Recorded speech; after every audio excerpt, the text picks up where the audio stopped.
Sutra Dhamma Permata Hana mengarti hati sang lekang, punah harapan sirna impian kau ku miliki.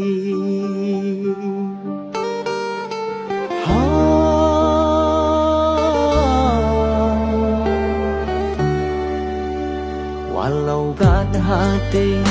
jinolon rela dalon usaha han terpenuhi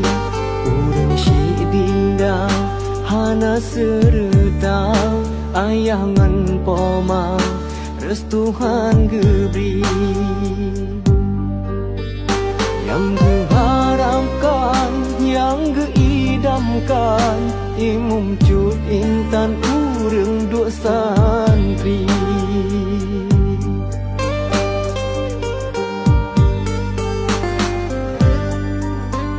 Leplo jus hafalan abi bunda nelake hana lun megure yu awai masa diri lun kan tafis ado kata sadari kemelinte abi golong sempurna dahe lun sibu bungong han kemang padang lam taman tangke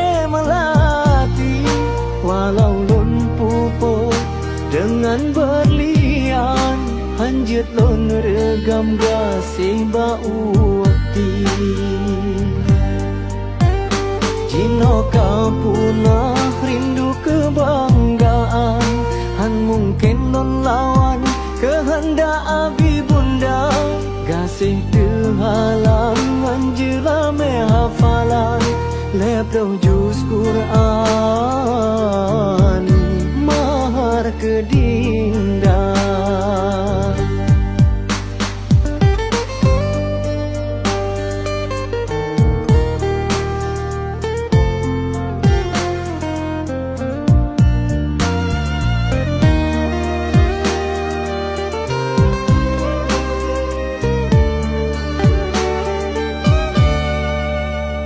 Walau berat hati jinolon rela dalon usaha han terpenuhi urang si dinda hana serta ayangan poma restuhan gebri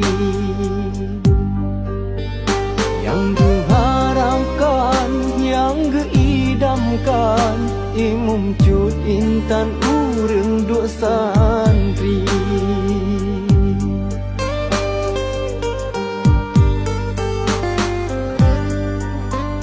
Leplo jus hafalan abi bunda nelake hana lun megure yu awai masa